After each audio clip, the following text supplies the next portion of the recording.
Hey, booze, hey. Do your blankets feel like super glue in the morning? Well, sis, it's time to shake them off. Welcome to Wake Up Happy Sis, the show that jumpstarts your day with a bang. We're strolling down these self-care streets as we navigate the maze of wellness and healing. We're helping you live happy, healed, and whole. And we do it all with a hearty dose of belly laughs for good measure. Stay tuned and get ready to wake up happy, sis. Hey, booze. Hey, welcome to the Wake Up Happy Sis show. Let me make sure we've got our Instagram popping. All right. So, wake up happy sis. I hope y'all are doing great today. I am your host, Leanne Dose, your Chief Self-Love Officer over here at the Wake Up Happy Sis show. And as you know, we broadcast live on KCCR Cityscape Radio, where we're changing the narrative because we're telling our stories our way, and we are always unapologetic about it. Look, let's talk, right?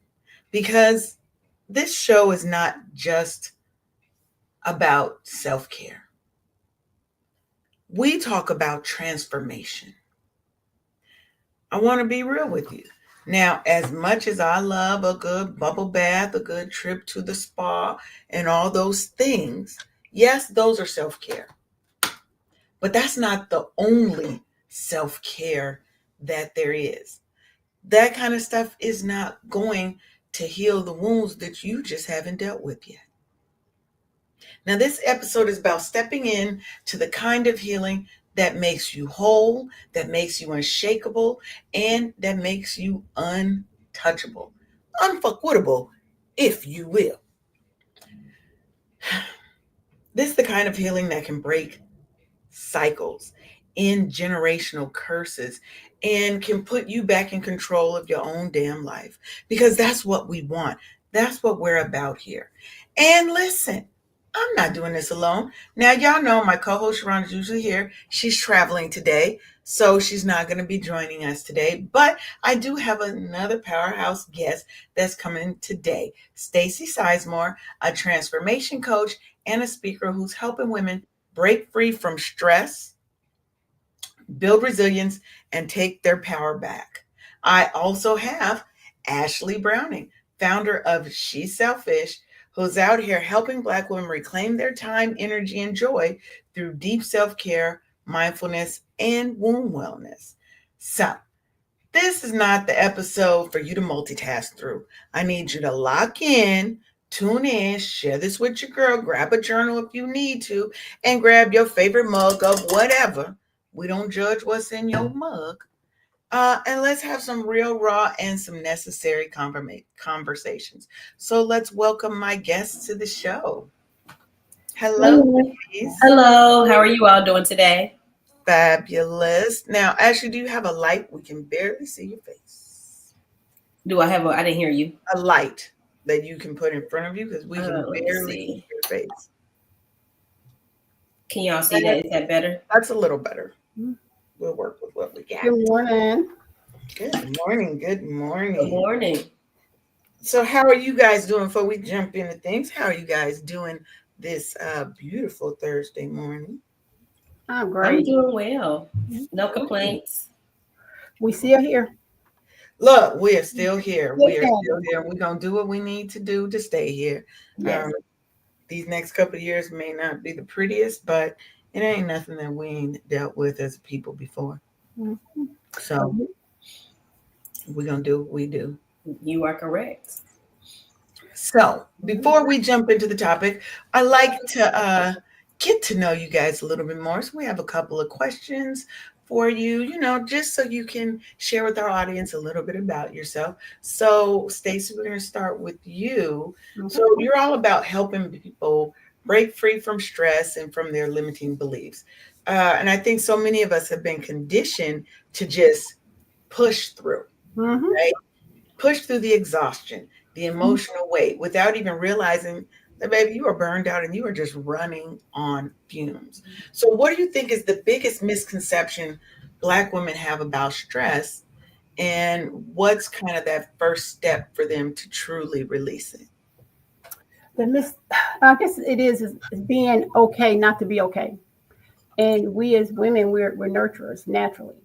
And we don't take time for ourselves. We lose our identity behind our kids, our spouse, significant Yeah. others, and we forget about us. And that's why at 30 or 40, we start saying, I'm unfulfilled. It's not working for me because we forgot who we were. And we just continuously, when I first started as a holistic coach, I was doing self-care, but it was all about, it was on the surface. Smile, you're beautiful. You just, a lot of times so we're not always healthy inside. So Yes. telling someone that you're a queen, you're this, you're that, when they haven't worked on the inside. Like Lauren Hill said, how I'm gonna win when I can't win when I can't win within if I'm not getting Yes, from not right within. Yeah. right within. Yeah, because we so it has to go deeper. And that's when I started saying like we have to go back and deal with wounds. And my own personal transformation is from pain to purpose. I had to deal with my own wounds before I started healing. And that's the hard part. Um, if you grew up in the church, most of us did spiritually, I'm too blessed to be stressed. That's a lie. That is the biggest lie. We struggle with that. How can I be saved? How can I be this? And I'm human first, and I have to go through it. Sometimes you have a call and a wounded healer, you got to expect it. I expect, I connect with people through my scars. And I think that's one of the things that we don't know how to be cared for. We don't know how to care for ourselves. So a lot of that is allowing someone to, one, love ourselves enough to say, I deserve this, and stop being apologetic about it. No means no. It's okay. I disconnect. Everybody, my friends always say, you don't never answer the phone. Do not disturb, because I disconnect from me. Because it is hard for me. I'm an empath. So I used to always care what I say, how it's going to affect you. No, I'm putting myself last. How you take it is up to you. But I have to look out for me. But that's a journey. And we don't start like that. But it's the first thing is acknowledging it. Yes. And I definitely wholeheartedly believe everything that you said. And it's what I do in my business as well. And that first step is always the hardest, because we do think, oh, we can just, I'm gonna put everybody else first. I've got kids, I've got a husband, I got to do this stuff at the church. I'm an owner of a business, so I got to focus on all these employees and stuff. And we're so used to putting ourselves last and just letting the stress pile up and pile up and pile up. And we lock the trauma away in different parts of our spirit. But there's only so much you can do that you could take. It's like a balloon. Eventually, it's going to bust. And then you become the sister with the attitude, because you got resentment. And, we can't blame anybody but ourselves, but we resentful because you see everybody else living their lives and doing what they want to do. But we put ourselves back there. Yes, 100%. 100%. And now, Ashley, girl, I really love the work that you do, because you're challenging this idea that self-care really is just bubble baths and brunch and spas and all the cutesy fun things, right? And you teach Black women to reclaim their time, their energy, and their joy at the deepest levels. So what does true self-care actually look like beyond that surface level that Stacey was talking about? And why is it so important for our healing? Well, we all know that self-care has really become a buzzword, right? So a lot of times it is something that we just add to our to-do list, right? It's another thing that we feel like we have to check off. But I always tell people that self-care is that going into yourself, doing that shadow work, going back to that childhood, going back to forgiving people, going back to forgiving yourself. So it's that really ugly work, right? It's that work that you're going to be snotting and crying and you don't even know why you snotting and crying. Yes. So making sure that people understand that self-care is something that is replenishful, something that is refreshing, that is restorative, and not just something that is, I always want to tell people it's not self-maintenance. So self-maintenance and self-care is two different things. And a lot of times we want to say self-maintenance is me getting my hair done, right? or me wanting to get a pedicure. Like everybody want to look good. You don't want to look bad. So that's self-maintenance, right? So it's a big difference. And I want to dispel the myth that you have to do something. You can literally just sit quiet and listen to your inner self. And that can be where you begin that work to really say, you know, what does my 9-year-old self need? What does, you know, my person that I need to forgive? There's a part of me that I need to forgive. Like, what does that person need? So, like, what does that look like? Is that meditation? Is that journaling? Is that really connecting with a therapist? Is that really going deep and connecting within yourself? Is that connecting with the higher power or wherever you need to do to get that help? But it's usually not something that you have to pay for. So I usually tell people that. Yes. Well, yes.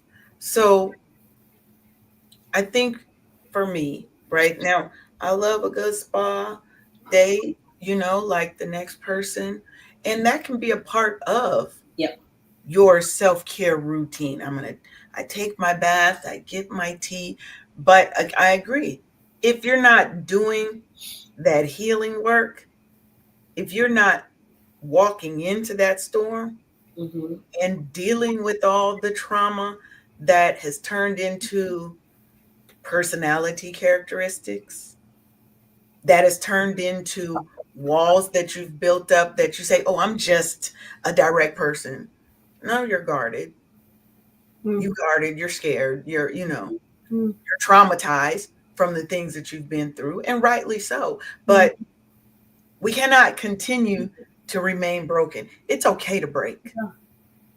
Things break you, but it is not okay to stay broken and to tuck it all away and act as if everything is okay because I took a hot bath last night, or I went to the spa. It's not resolving the underlying issues. Right. And you're going to keep facing that same trauma with a different face until you deal with it.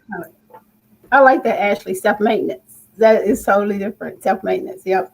Yeah, it's like having a self-care routine. I like that. Right? And I tell people, what's your routine? Yes, there's the routine things that I need to do or that I like to do.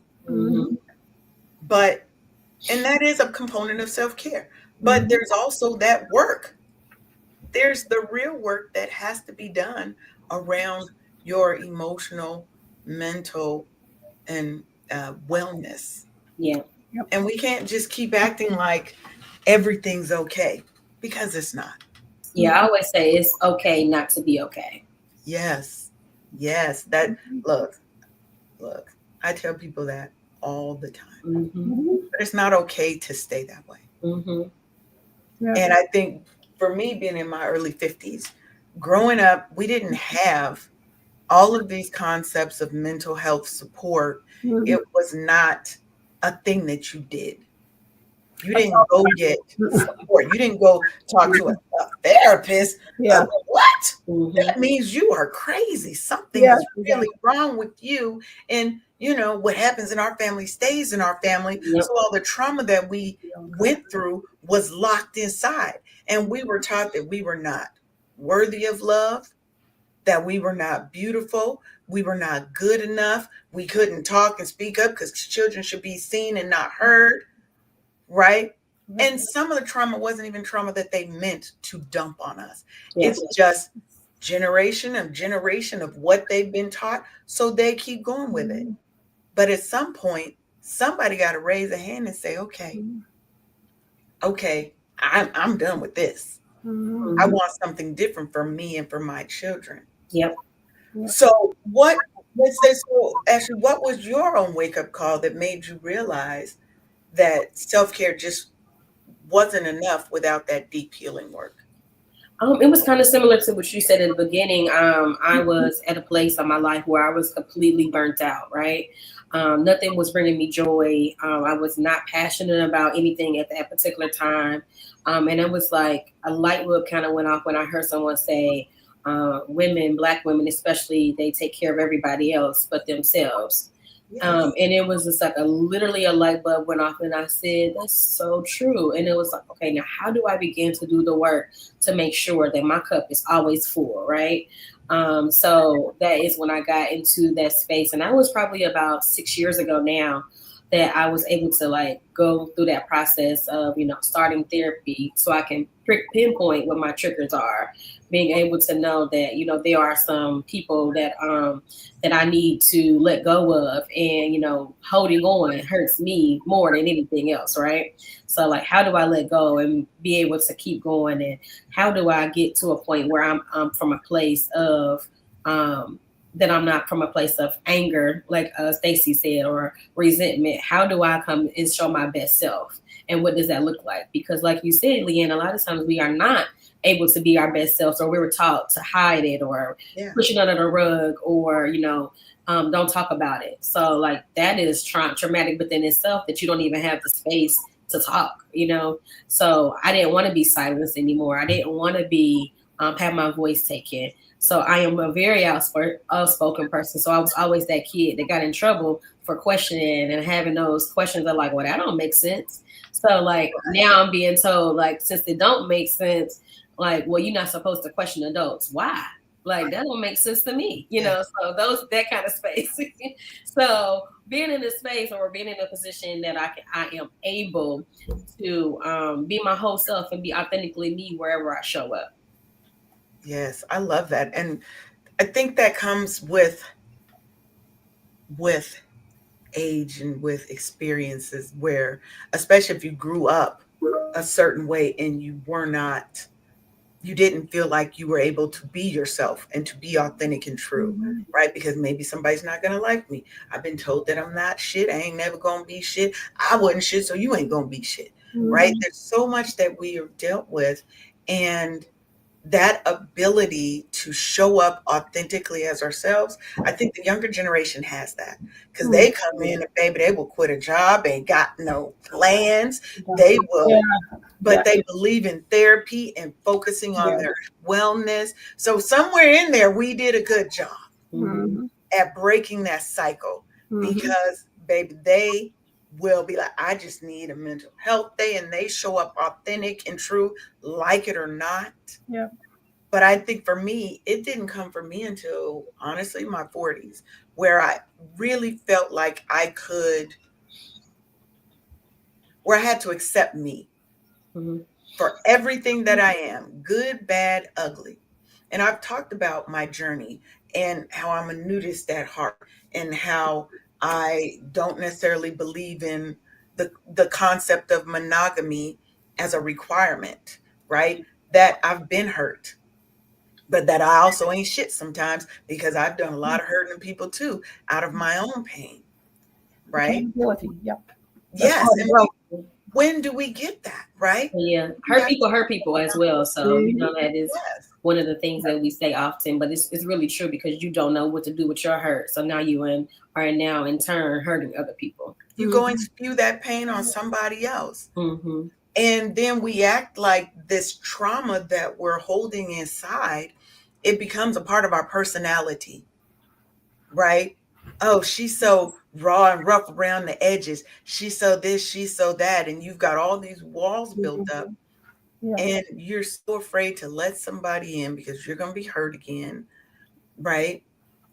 But we also look at, I have to put myself, everybody else in front of me, right? Everybody else comes before me, because I was taught that was bad for me to put myself first, right? So Stacey, why do you think that Black women, that we struggle so much with making ourselves a priority, and how do we go about changing that? Because for some of us, that's a deep psychological traumatic thing that has us doing it.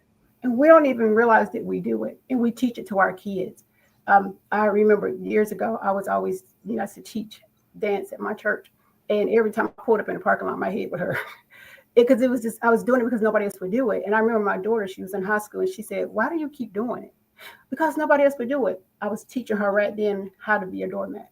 I was teaching her, my needs are not important. It's what everybody else wants. And that is something, they watch us and they mimic that behavior. Healing needs to break that generational cycle. They need to see us healing and not bending over backwards to make everybody else happy. And my transformation story is just that. I had a loss. I lost my fiance, and I didn't deal with it. I put on a mask every day. Yeah. And like my story is the truth behind my smile. I smile. Okay, hey. My thing is to make everybody else happy, make everybody else laugh. I was hurting inside, but I was always, I'm good, I'm good, I'm good. I didn't know how to be a person to be cared about because I was always the person that was given that. But I had to think how I feel when I'm able to help somebody. Why am I taking that from somebody else? And again, we never been taught that. We mimic what we see. When I first started, it was all surface level.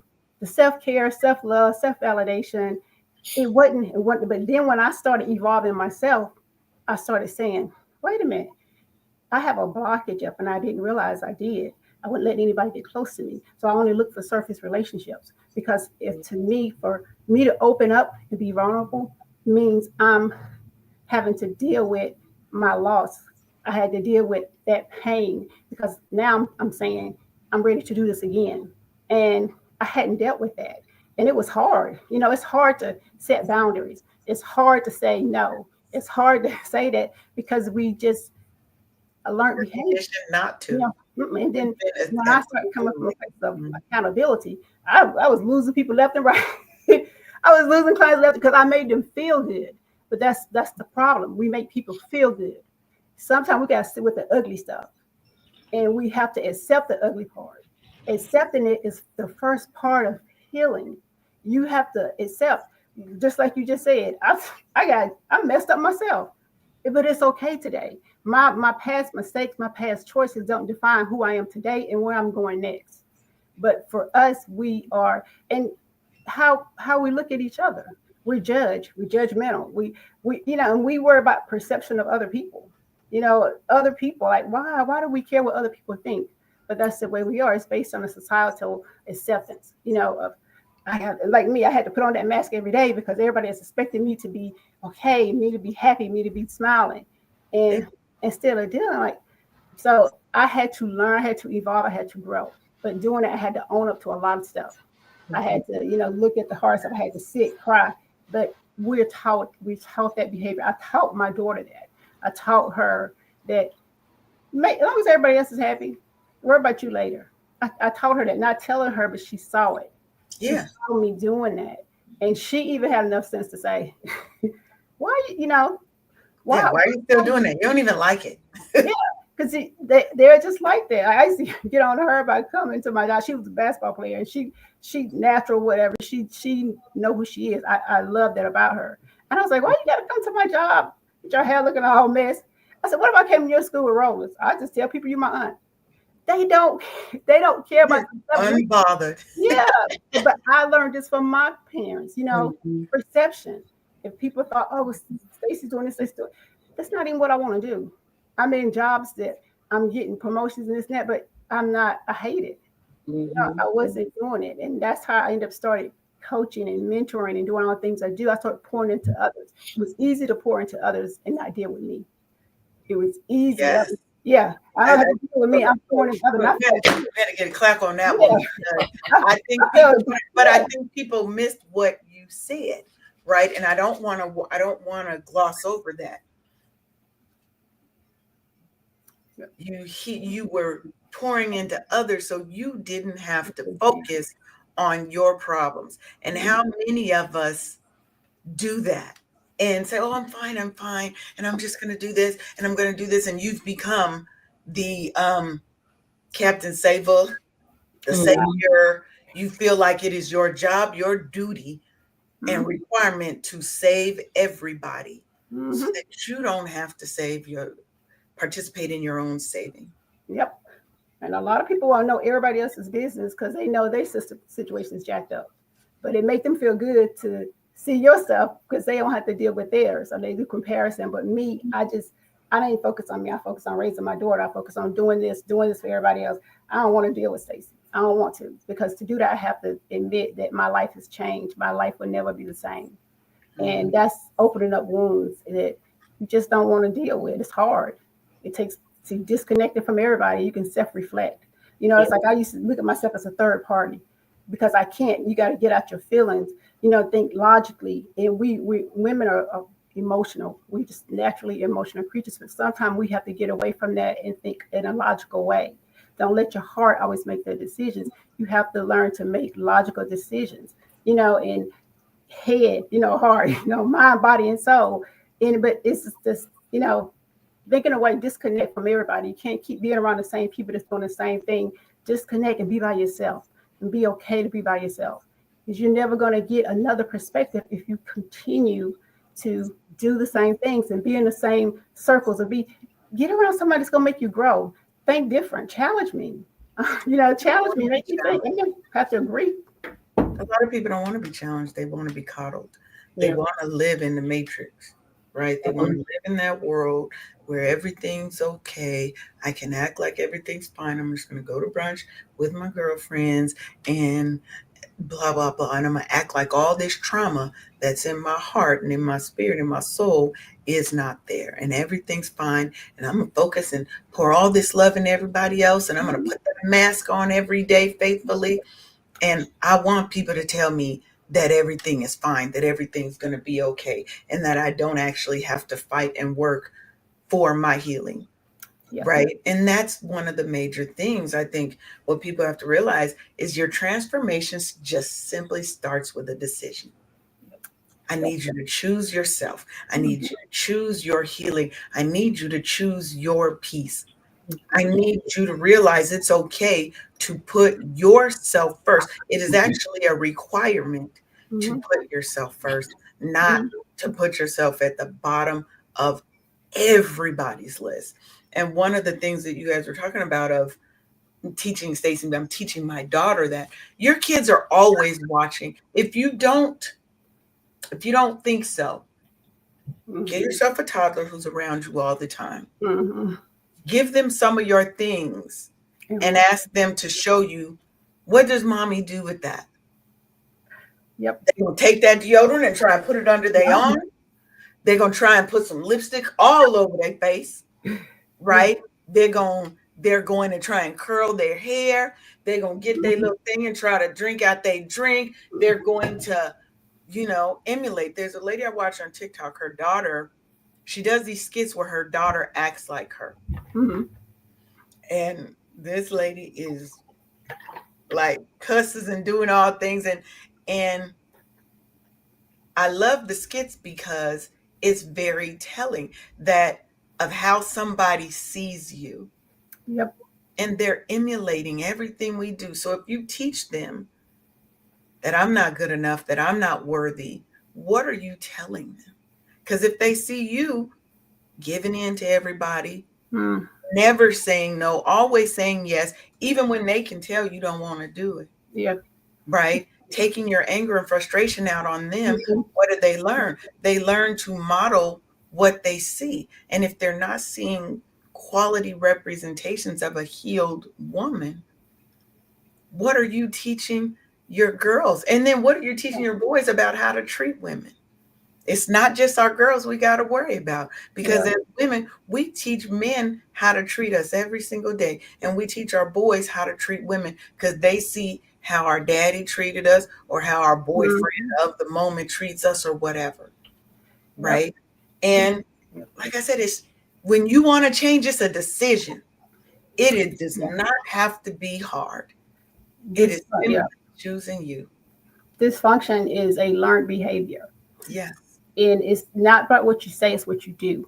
It's about what you allow. You show them. If you're in a relationship and it's not loving, it's not kind, that's what they think a normal relationship is. That's normal to them. If they're in a relationship with somebody fighting or wanting to put their hands, that's normal. That's just relationship. That's what love looks like. It is. It's what's taught. It's just a talk. Just like racism.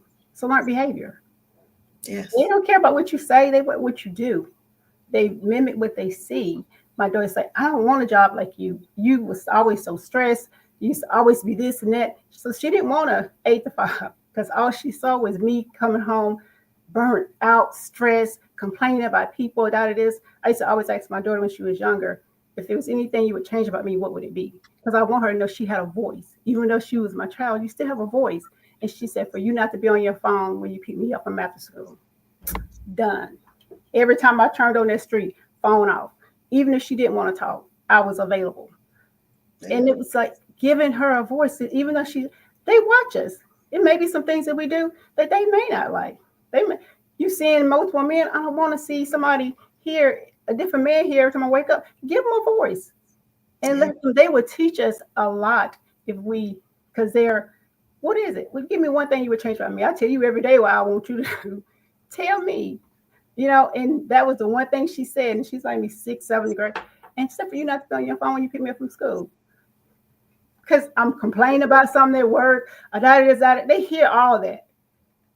You know what? I do, 100%. That's an easy one. Got it. That's an easy fix. Done. Yeah. Done. Give me something harder. Give me something harder. That was easy. When I turned on the street, that phone went off. And little did I know that helped me. I needed that disconnect. Why am I bringing this with me? I'm giving y'all too much power. I'm bringing y'all into my house. Right. I gave you too much power. This right here is for people that love, that care about me. The people that care if I'm happy, I'm sad. It's all like, who's in your front row? It should only be the people that care if you're having a bad day, care if you're not feeling well. Anybody else should not be able to affect or trigger an emotion. Who's in your front row? I have people that loved ones, relatives. I love them, but they always in the balcony. I can't even see them. Mm-hmm. I wait. Yeah. But if you don't care about me, some people you have to tell people, I'm not a human garbage can. You can't just call me and just pour, and then you go on off the phone. Analyze every relationship. What do I get from this relationship? It has to be a give and take. People take it. You an empath, or you like me, as you can see a level top. People just dump on you. So you have to, how do I feel when I leave this person? Right. Well, you have to know how to block, right? I can allow you to talk and to share what's going on, but there's a certain level that I will never do. If we're only doing the pity party, then you're going to have to talk to somebody else, right? I will always be there for my friends when they want to talk, but you have to know that I'm going to talk back to you. I'm going to ask you, do you want me to listen? Or do you want me to help you resolve the problem? Because sometimes people don't want you to resolve the problem. I want you to fix it. I just might need to vent a little bit. But we're not about to have a 30-minute, an hour rant. I'm going to let you get it in. Are you good?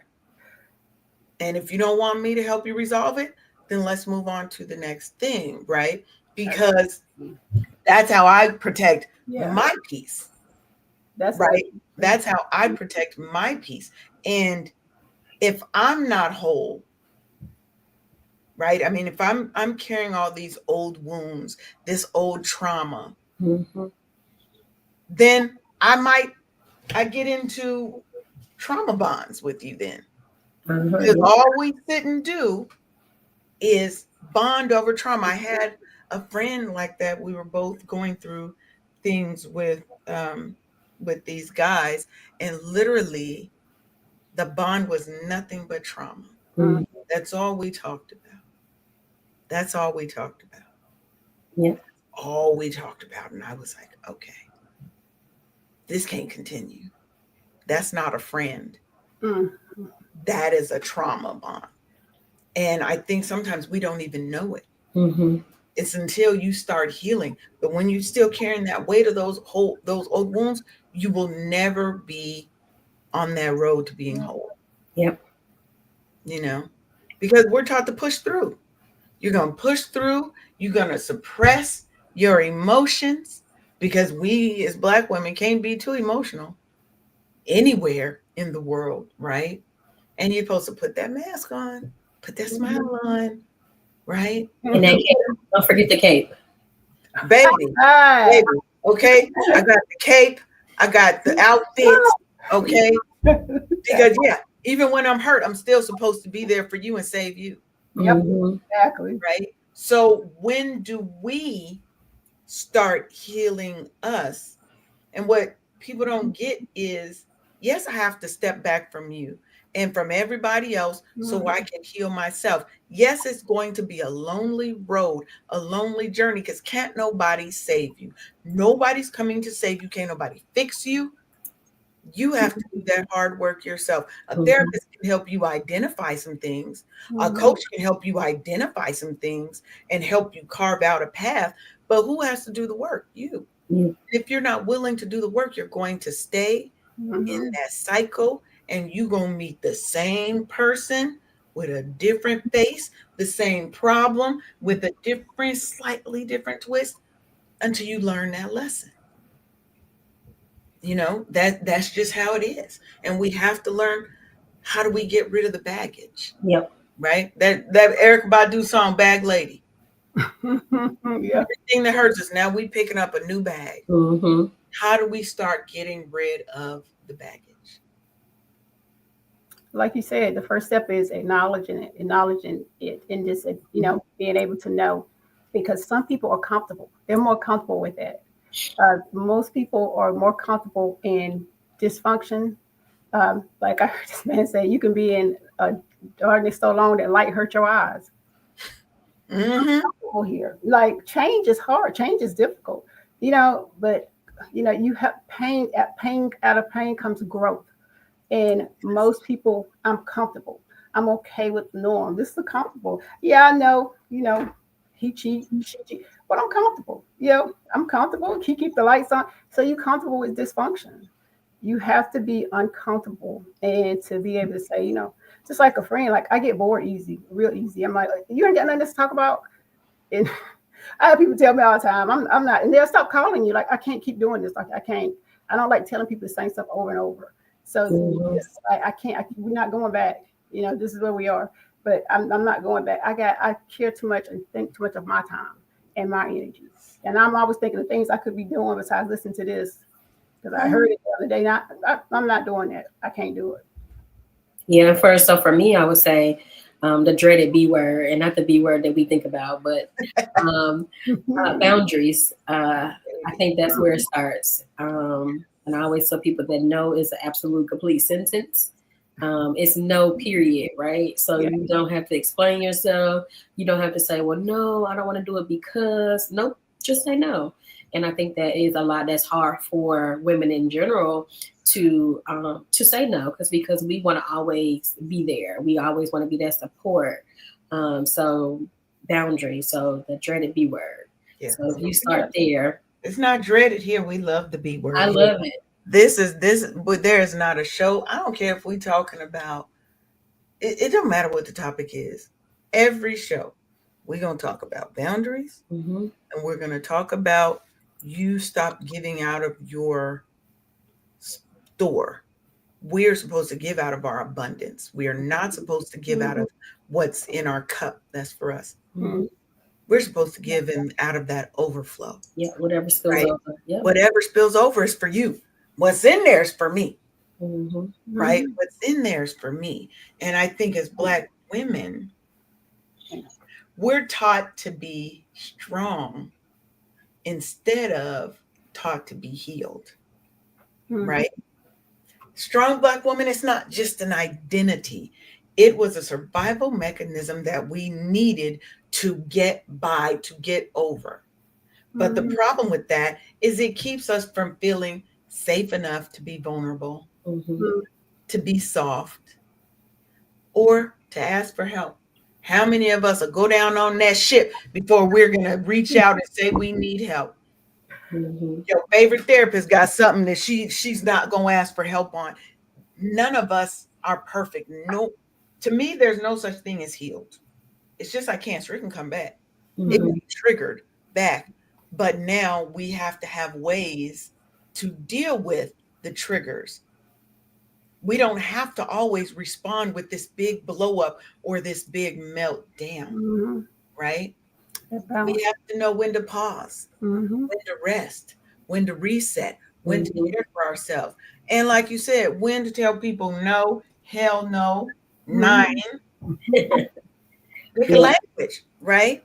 I hate the terminology that we get sucked into is strong, because like you said, it doesn't give us the opportunity to be soft. It gives us, it makes us survive. And I don't want to survive.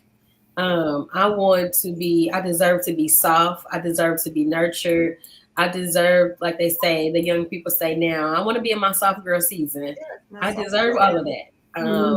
So, I think that being strong costs us too much sometimes. It's okay to literally do nothing, be nothing in that moment. It's okay to literally do exactly what you want to do when you want to do it. Mm-hmm.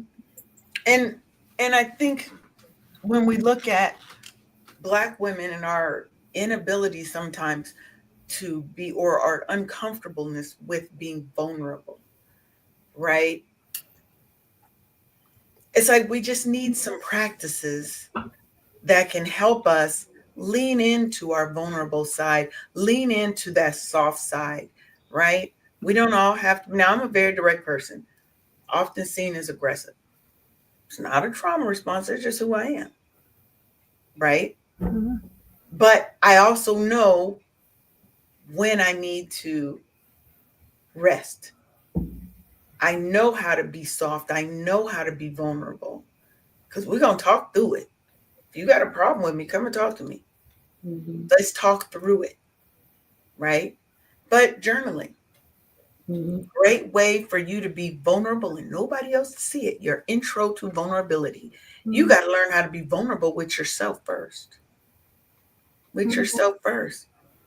And then use your journaling to help you reframe all these negative thoughts, emotions, and patterns into positive ones, right? Mm-hmm. We already talked about therapy and the ability to have safe conversations, right? Sometimes we do need some help from a third party, not your best friend, Mm-hmm. not your auntie, sometimes not even the pastor at church, Mm-hmm.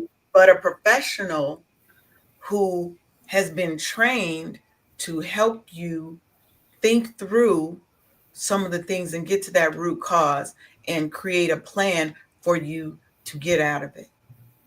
And sometimes we have to release those old narratives. We got to release people, places, things, Mm-hmm. thoughts, attitudes about ourselves. Definitely. We have to release all of that. Stop holding on to that. I got to do it all myself. I have to be there for everybody. I have to be everybody's everything. I got to save the world. You don't.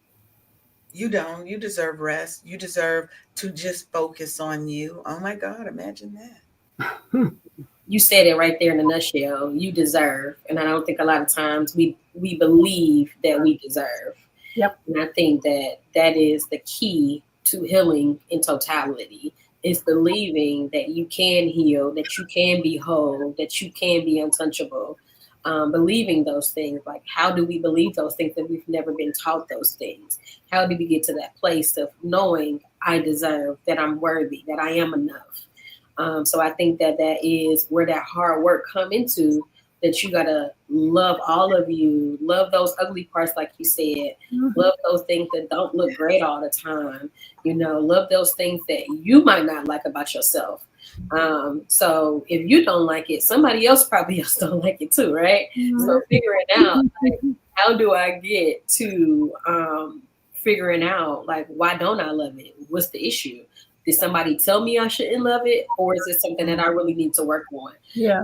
But like, how it's a mind, everything about healing is a mindset change, right?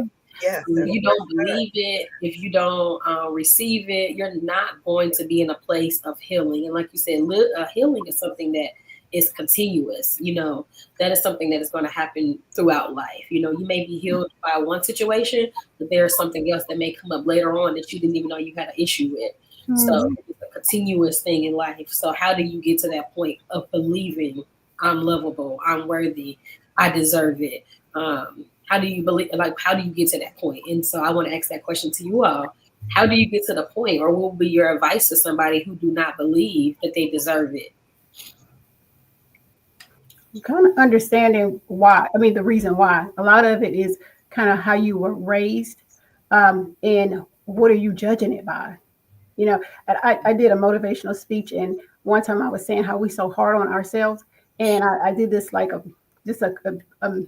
imagine like of God creating us, Him molding us, and when we say something about ourselves, we're just criticizing His work, because He made us perfect in His eyes. And when I say something about me, I'm telling you, oh, that's not right. You didn't do that right. You should have did this another way. I don't like having this long face. I'm His creation. I was made perfect. in his eyes.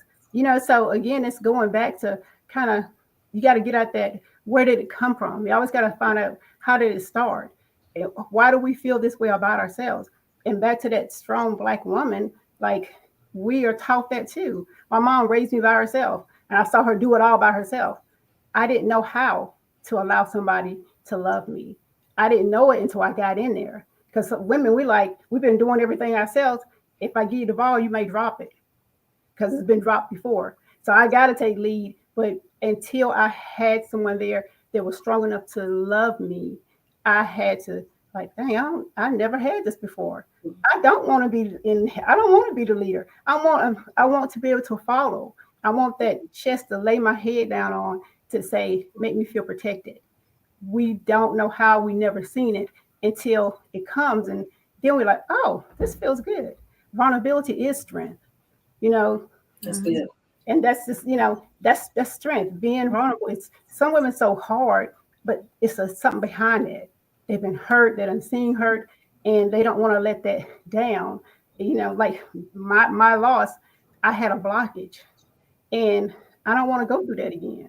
That was hard, but I had to remember I survived it. So it makes me strong because I survived it. So I had to take that back instead of looking at it as a loss. I'm not going to let anybody hurt me no more. But, I take it. I had it. It was wonderful. I know how it feels, but, I'm human. Like, it's okay. You have to let people in so they can, we just got to be taught that it's a journey. I went through therapy, but it didn't sink in until later as I evolved. So everything that you tell somebody, they're not going to get it right then. They have to be in a place, like that mindset shift, and then they receive it. It goes to the journey. I heard it before, but it sounds different now. Mm-hmm. A different place in life. There. Now ask your question one more time. What would be your advice to somebody who feel like they didn't deserve peace, rest, vulnerability, being at a place that they can be whole, healed, and untouchable? I definitely agree. You have to go back to the source. You have to go back to the source of why you don't feel worthy, right? Who was it or what was it that told you that you weren't worthy of love, that you weren't worthy of peace, that you weren't worthy of happiness, that you had to be everybody's doormat, or whatever your feeling is, right? Mm-hmm. You have to start there, because you have to know what caused it so you can work to repair it, right? But you also have to start from where you are too, and realize how do you talk to yourself in this time? Yes, we have to go back and look at what the source was, but we also have to look at our actions now. Are we mindful? Are we present in our own lives? Or am I just, I tell people in my business, are you the leading lady in your own story? Mm-hmm. Or are you a supporting character in your movie? How am I a supporting character in my movie? Yeah. But that's what we've become, because we believe that everybody is more important than us. That's what we've been taught culturally. That's what Black women have been taught. Once you have kids, you become a mother. You stop being Leanne, and now I became somebody's mother, somebody's wife, the chauffeur, the doctor, the therapist, the financier, the da da da da da da da. And we get pushed down further and further. But then we've got people also in our ear that's telling us you pretty for a dark-skinned girl. Mm-hmm. You sexy for a big girl, as if you can't have them together. Mm-hmm. Right? Then you've got society telling you, you ain't shit. We don't want you here. We're not building safe spaces for you to be. So we've got to navigate all these things that are set against us. So the first thing, get to that root. Second, pray. Pray to whoever. I don't care who you're praying to, but pray. Have faith in yourself. And if you don't believe it, sometimes you got to lie to yourself until you do believe it. Mm-hmm. Sometimes you have to lie to yourself and say, you know what, I am the shit. And you have to look in that mirror every day. Mm-hmm. One of the practices I have in my practices, I have you write yourself a love letter. You don't know how hard that is when you're somebody who doesn't feel worthy of love. Mm-hmm. Been there, done it. But it makes it's such a freeing activity. And if they can't do that, then I'm back you up. I need you to write every morning 3 things that you love about yourself. Mm-hmm. And over the course of a week, you can't put the same thing down twice. Mm. Because what it does is it forces you to look at the good in you. There's no way that you can't look at the good in you and still continue to not feel worthy of love. Yep. Right? In the evening, they have to write 3 things that they were grateful for or 3 good things that happened that day. Because gratitude is another way Yeah. to show your self-love. Yep. And then tell yourself that you forgive yourself. I have moments where I ain't shit. I know that. I 100% know that. There are moments when Leanne ain't shit. But I always forgive myself. Mm-hmm. I always get right back up and I'm going to go and I'm going to do good for others. Because when you do good for others, You feel good about it yourself. makes you feel good. Mm-hmm. Right? So there's all of these things. And you just keep doing it. Keep being consistent. Don't try to do 5 million things. Pick one thing.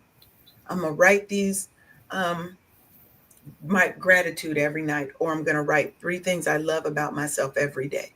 Pick one thing. Start there. Mm-hmm. When you've got that down, add another self-love thing to your plate.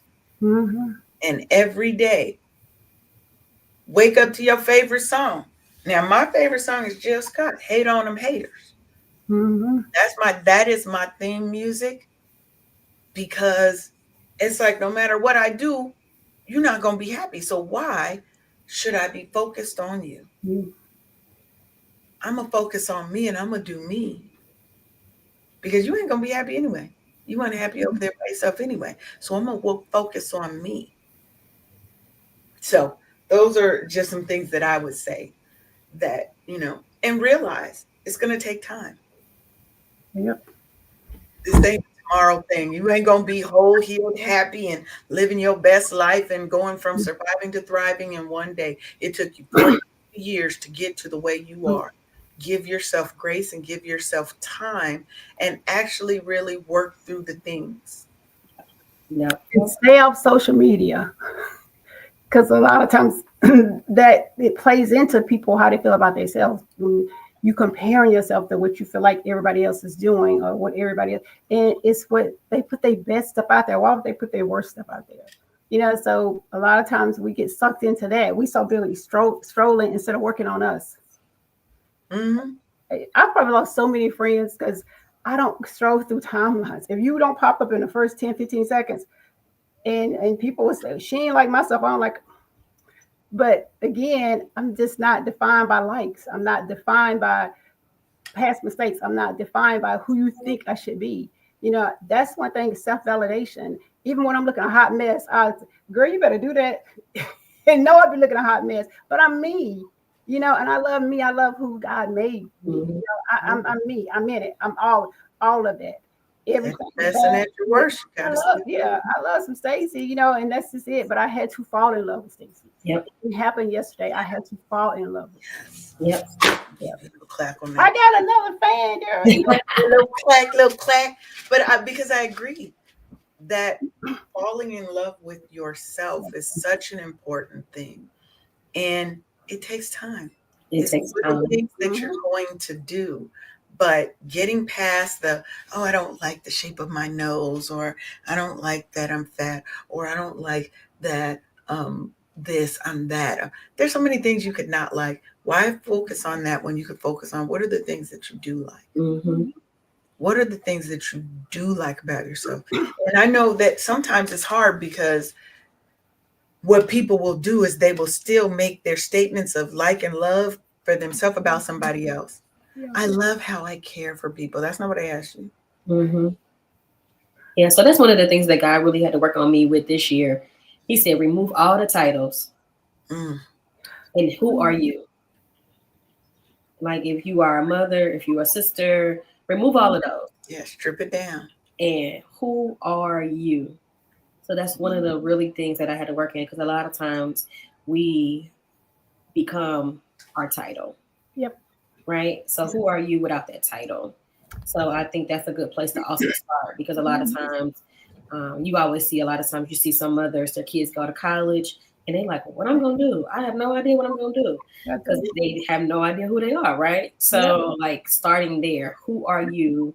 If you did not have kids, if you were not a wife, if you were not a sister or cousin, who are you? If you were not a boss, if you were not in your business, who would you do? What would you be doing?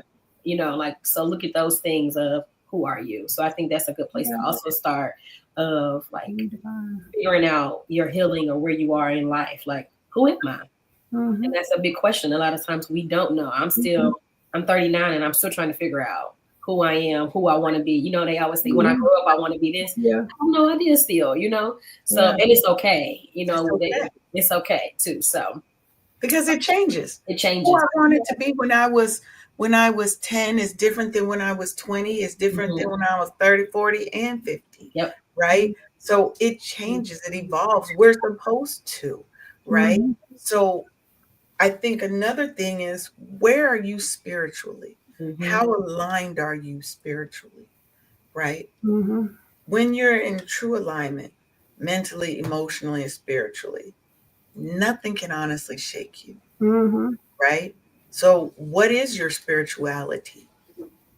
Doesn't matter if you believe in God, Jehovah, or you don't believe in a grace or a God or anything at all. Right? But where is your spirit? And how are you in alignment, mind, body, and soul? Right? And what does it really mean to you? Because I think when you're aligned, you have to know your worth. You have to be willing and committed to stand firm in your peace and stop letting outside forces really dictate your joy. Right? How do I stop letting everyone else dictate what joy is for me, what success means for me, what happiness means for me, what love means for me? Right? You had Iyanla Vanzant who got divorced because, people are like, well, she can't even keep her. No, she realized that he couldn't love her the way that she desired to be loved. It doesn't make him a bad person. He's not the right person for her. Yep. Yep. And she could have stayed in that for the sake of everybody. Oh, I'm a relationship coach but I had a failed marriage. Or she could say, this isn't serving me. It's not serving him. We are not happy in this space. We've tried to correct it. Why would we stay here? Why would we stay here? I could be sad in bed and do bad all by myself. I don't need you here bringing me down too. And now I'm getting resentful of you because I don't want to be here any longer. You don't want to be here any longer. But we're letting outside forces dictate what happiness looks like for us. But you have to start by being real with yourself. And like Ashley was saying, when you strip all of the titles down and you're left with, who are you? Who are you? Do you know what you like? Do you know what you don't like? Do you know what you will and will not accept, what your deal breakers are? Do you know what lights you up? Do you know what dims your light? Right? You have to go deep inside you to look at, who am I really? And do it while you're in a healthy place, because most people have to do it when something's happened. You've lost someone, your kids go off, and then you're saying, okay, I have to redefine what that looks like. And most of the time, you got emotions to deal with. At the same time, you're trying to find out who you are, or redefining who you are, reinventing yourself. And we have to, but do it while you're in a healthy place. Yes. Not just when something happened, I don't have no choice but to figure Yeah. out what that looks like. Proactive versus reactive. Mm-hmm. Yeah. Think about it. When you're happy, that is the best time for you to say, okay, let me take a life inventory. Mm-hmm. Let me do an audit of the things that make me happy, the things that make me sad. That's the best time to remove people from your life. Mm-hmm. That's the best time, because when you remove that old, you're making room for the new. There's people that are supposed to have been in your life that can't get there because you ain't got no space for them, Mm-hmm. right? And we have to clear some things out. But sometimes you got to stop moving and just sit and be still. And be okay with being uncomfortable. Change is Yes, to that uncomfortable. one. Yeah, change is uncomfortable. Be okay with that. See, we're comfortable because everything is being taken care of, but I'm unhappy. So you have to be uncomfortable. Living by yourself for the first time is hard and it's scary, but you got to be okay with that. You got to know what love is. A lot of people don't know what love is. Love is defined by what you do for me. Yes. Love is defined by that you show up sometime. We got to know what love is. Yes. And a lot of us don't. It's defined about what you do. I mean, Most relationships are based on. It's Yeah. hard to understand what love is when you've never been taught it. But we gotta go. It's been an hour, and an hour always goes so fast. So I definitely want to thank you guys. I know, Ashley, you got to go. If you'd like to say a few words and let people know how they can connect with you before you drop. Such a great conversation. I feel like we should definitely do this again. Definitely. The vibe and energy was amazing. Yes. But you can reach me on all platforms at She's Selfish LLC. And my website is sheselfish.com. Awesome. Well, thank you so much. And yes, you are definitely invited to come back to the Wake Up Happy Sis show anytime. We have an open door policy here once you've been accepted as a guest. So you can come back anytime. We can definitely do this again. Thank you so much for coming. Stacey, would you like to have any final words and let people know how they can connect with you? Yeah, again, I enjoyed this. Thank you for sharing your space with me. I am on all platforms as well under my business name, Driven by Purpose. So please look me up. And I also have a YouTube channel that I'm launching called Reboot Your Life. And it's all about reset. It's never too late to start over, where people come and share their transformational story. So that's something to look out for. So Reboot Your Life with Stacey and Driven by Purpose. Yes, well, definitely. Thank you for coming out, for showing out, for being here with us today, and share a little bit of yourself and your experiences with our audience. So one of the things I want y'all to take away from today's conversation is you ain't never had to earn the right to rest, to heal, or to put yourself first. That is not something you have to earn. Wholeness isn't something that you chase, it's something that you claim and you put the steps in action to make it a reality. And you are worthy of claiming it, but you have to believe it. You have to believe it. And if you don't believe it yet, you've got to put in the work to get to the point that you do believe it. So I want to thank my fabulous, beautiful guests, Stacey Sizemore and Ashley Browning, for sharing their wisdom, their truth, and their healing with us today. Y'all look out next week, Monday and Thursday, our last shows of the season, of season 11. Then we'll be off for a few weeks while we prep for season 12. And hopefully you guys will come back and hang with us. Thank you so much again. Thank you. You're welcome. Right. And we will see. As always, I want y'all to wake up happy, sis. We'll see you later. Bye. Thanks for tuning in to another episode of the Wake Up Happy Sis show.